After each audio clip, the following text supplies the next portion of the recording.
Network is the collection of autonomous computers. हम यहाँ पर अलग अलग कैटेगरीज देखने वाले हैं कंप्यूटर नेटवर्क की। यहाँ हम स्टार्ट करते हैं कि जो नेटवर्क बनाया जाता है वो उसकी साइज के हिसाब से, मतलब कितने लेंथ के तक एक्सटेंड किया जा सकता है, उसके हिसाब से इसका नॉमिनिक्लेचर, मतलब उसका नाम दिया जाता है। सबसे पहला जो नेटवर्क है वो है पर्सनल एरिया नेटवर्क, जिसे पैन भी कहा जा सकता है, पर्सनल एरिया नेटवर्क, जो कि उसकी डिस्टेंस जो है अराउंड 1 मीटर की होती। मतलब एक टेबल पे आप इमेजिन कर लें कि दो चीजें कनेक्टेड हैं, तो वो एक पर्सनल एरिया। जब हम अपने कंप्यूटर को डिफरेंट डिफरेंट नेटवर्क डिवाइसेस से कनेक्ट करते हैं और उनके बीच में जब डेटा कम्युनिकेशन होता है, वो एक नेटवर्क कहलाता है, वो एक पर्सनल एरिया नेटवर्क कहलाता है, और वो अप टू 1 मीटर तक एक्सटेंड किया जा सकता है। दूसरा आता है लैन, जो कि लोकल एरिया नेटवर्क है, जिसकी लेंथ 10 मीटर से स्टार्ट होके अप टू 1 किलोमीटर, ये लेंथ और बढ़ाई भी जा सकती है 1 किलोमीटर से।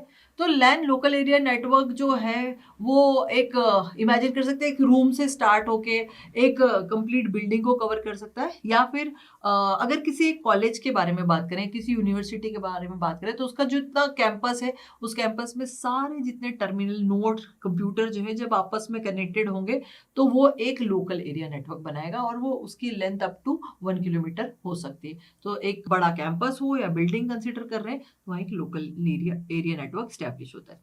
इसके ऊपर आता है मेट्रोपॉलिटन एरिया नेटवर्क, जिसे मैन कहते हैं।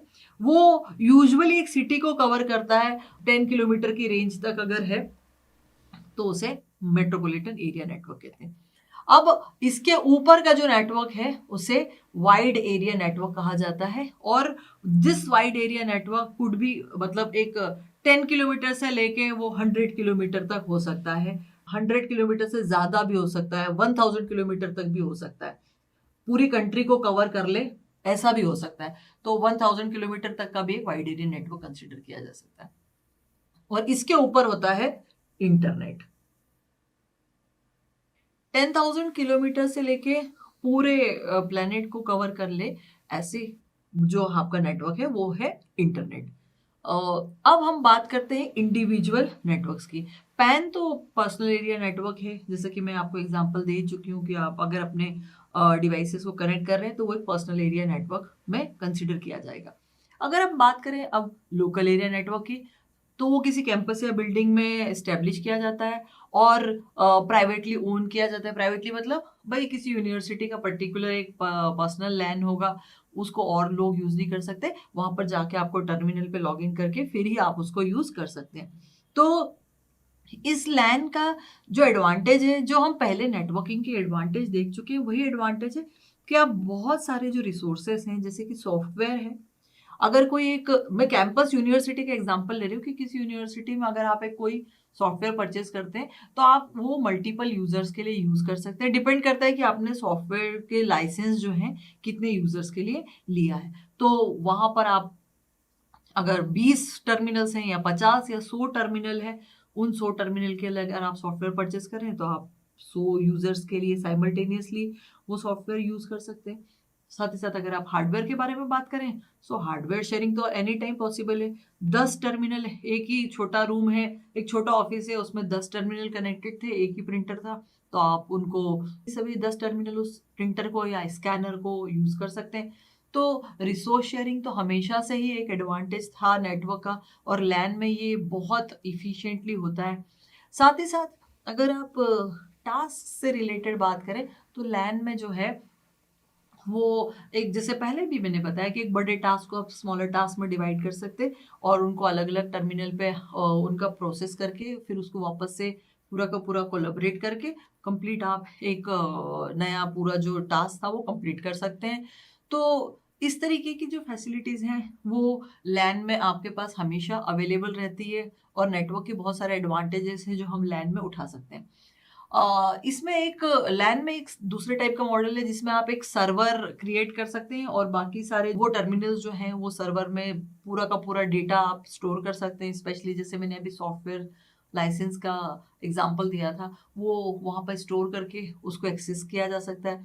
साथ ही साथ अगर आप एक कोई पर्टिकुलर डेटा है जिसे हम कहते हैं कि डेटाबेस बना रहे हैं हम डेटाबेस, तो वो डेटाबेस भी आप स्टोर कर सकते हैं सर्वर में, and any terminal can access that, और उस डेटाबेस पे वो काम भी कर सकते हैं। तो इस तरीके के जो एडवांटेजेस नेटवर्किंग के मिलते हैं वो लैन में तो बहुत इजीली, मतलब लैन स्टैब्लिश करने पे सबसे ज्यादा रिसोर्स शेयरिंग का एडवांटेज मिलता है।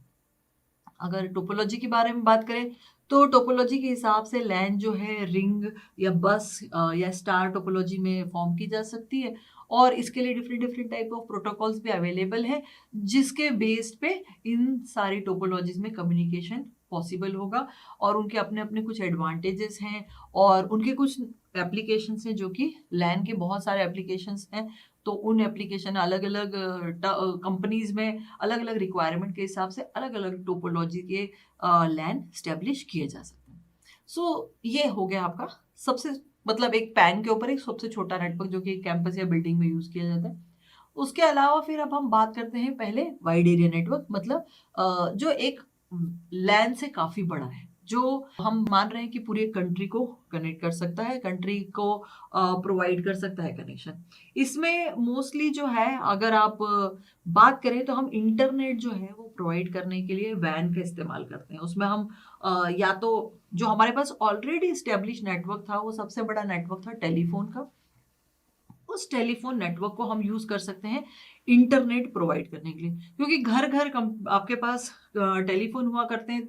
तो वहां पर आप सारे के सारे जो अवेलेबल रिसोर्स है, जो टेलीफोन कम्युनिकेशन का जो रिसोर्स है उसको अवेलेबल है, उसको यूज करके हम एक कंप्लीट वाइड एरिया नेटवर्क जो ऑलरेडी स्टेब्लिश है उसके थ्रू हम क्या प्रोवाइड कर सकते हैं, इंटरनेट की फैसिलिटी जो है वो प्रोवाइड कर सकते हैं।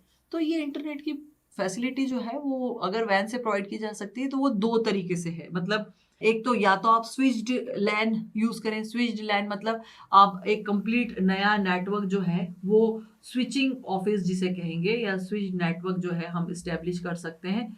वो स्विच नेटवर्क इस्टेब्लिश करने का फायदा ये है कि यहाँ पे रूटर्स लगे होंगे, और ये कंप्लीट जो है स्विचेस जो है आपस में इंटरकनेक्टेड होंगे, इन्हें एंड सिस्टम से कनेक्ट कर दिया जाएगा। तो ये एंड सिस्टम्स हैं। ये एंड सिस्टम जो है इस स्विच्ड नेटवर्क के थ्रू, स्विच्ड वैन नेटवर्क के थ्रू क्या करेगा, इस एंड सिस्टम को इस एंड सिस्टम से कनेक्ट करके, मतलब कम्युनिकेशन पॉसिबल है। इसके थ्रू हम क्या कर सकते हैं, इंटरनेट प्रोवाइड कर सकते हैं। और जो दूसरा तरीका है वो है आपका पॉइंट टू पॉइंट वैन, जो कि मैं आपको टेलीफोन नेटवर्क के बारे में जो बोल रही थी कि हमारे पास कंप्यूटर है और ऑलरेडी एग्जिस्टिंग अगर हमारे पास टेलीफोन नेटवर्क है जो कि सभी सभी देशों में है, वर्ल्ड वाइड अवेलेबल है, तो वहां पर भी हम इसको यूज कर सकते हैं। ये पॉइंट टू पॉइंट वैन, यहाँ मॉडेम लगा देंगे, मतलब एक डीटी और एक डीसी। डीटी मतलब डेटा टर्मिनल इक्विपमेंट, और एक डीसी मतलब डेटा सर्किट टर्मिनेटिंग इक्विपमेंट। इनके थ्रू हम मॉडेम के थ्रू जो ऑलरेडी वॉइस कम्युनिकेशन की लिंक्स थी,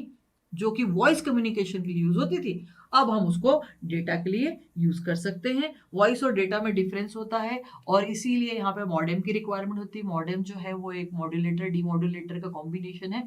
जब भी हमें डेटा को वॉइस लाइंस पे ट्रांसमिट करना होता है, तो जो डेटा है उसको वॉइस लाइंस पे भेजने के लिए हम मॉडेम का यूज करके मॉड्यूलेट करेंगे, और सिग्नल मॉड्यूलेट होके इस टेलीफोन नेटवर्क में एज अ वॉइस ट्रेवल करता है, नॉट एज अ डेटा। और दूसरे एंड पे वो सिग्नल जब यहाँ आता है तो ये इसको डीमॉड्यूलेट करेगा और इस एंड सिस्टम को एज अ डेटा प्रोवाइड कर देगा। तो ये भी एक प्रोसेस है, ये भी एक तरीका है जिससे हम इंटरनेट ले सकते हैं, और वो पूरा का पूरा नेटवर्क क्या कहलाता है, वाइड एरिया नेटवर्क कहलाता है। सो ये तो हो गए आपके वाइड एरिया नेटवर्क, और डायरेक्टली हमने एप्लीकेशंस के बारे में ही बात की। अब अगर हम बात करें metropolitan area network, metropolitan area network वो नेटवर्क है जो एक स्मॉल सिटी में इस्टेब्लिश किया जाता है। इसमें भी आप प्रोवाइड कर सकते हैं इंटरनेट। इसमें भी प्रोवाइड करते थे पहले। पहले एक केबल टीवी का एक नेटवर्क कंप्लीट बना हुआ था। आजकल तो अब डायरेक्ट टू होम सर्विसेज आ गई है। Everywhere we are having dish at our home, और उसके थ्रू हमारे पास एक सेट टॉप बॉक्स है, हम टेलीविजन कनेक्शन लेते हैं, और साथ ही साथ the same is utilized for mostly हम उसी के थ्रू, वही सर्विस प्रोवाइडर जो हमें इंटरनेट एक्सेस भी दे रहा है। पर पहले अर्लियर जब केबल टेलीविजन यूज हुआ करते थे, तो केबल टेलीविजन जो एक है एग्जाम्पल है मेट्रोपॉलिटन एरिया नेटवर्क का, जो एक कंप्लीट सिटी को कवर करता है। और बाद में वही केबल टेलीविजन जो है वो यूज किया गया था इंटरनेट प्रोवाइड करने के लिए भी। अब रिप्लेस कर दिया गया है। और बाद में एक तरीके का और एग्जांपल इसमें मैन में हम दे सकते हैं कि हमारे पास पहले हाई स्पीड डीएसएल लाइंस थी जो कि एक पर्टिकुलर एरिया के लिए स्टेब्लिश की गई थी, वो भी अवेलेबल थी। डीएसएल लाइंस अगर आप जानते हैं या पढ़ेंगे तो वो डीएसएल लाइंस जो है वो भी इंटरनेट एक्सेस के लिए प्रोवाइड की जाती थी। वो भी एग्जांपल है मेट्रोपॉलिटन एरिया नेटवर्क का। तो यहाँ सभी जितने भी नेटवर्क बनाए गए हैं, चाहे लैन मैन वैन हो, ये सभी nowadays we are mostly concern about this internet. This internet access is a different thing जो हमें इन सब से मिल रहा है, and this internet is a different thing. It is the connection और कॉम्बिनेशन, आप कह सकते हैं कि सारे के सारे जो नेटवर्क है, जब एक वैन एक मैन से और एक मैन एक लैन से और ये लैन जो है पैन से, सब जब आपस में जुड़ के और फिर डेटा ट्रांसमिशन और डेटा कम्युनिकेशन की फैसिलिटी यूज करते हैं तो इट कम्स अंडर इंटरनेट। मतलब सब कंप्यूटर दूसरे कंप्यूटर से जुड़े हो और सब आपस में कम्युनिकेट कर पाए, that is the concept of internet. और जब सब जुड़ के कम्युनिकेट करते हैं तो वो इंटरनेट होता है, जैसे कि हम कर ही रहे हैं। वो इंटरनेट एक्सेस के थ्रू हम पूरे के पूरे नेटवर्किंग में पार्ट ऑफ नेटवर्क बने हुए हैं। सो ये है कैटेगरीज ऑफ नेटवर्क, जिसमें से हमने सभी के एक एक इंडिविजुअल एग्जाम्पल भी देखे।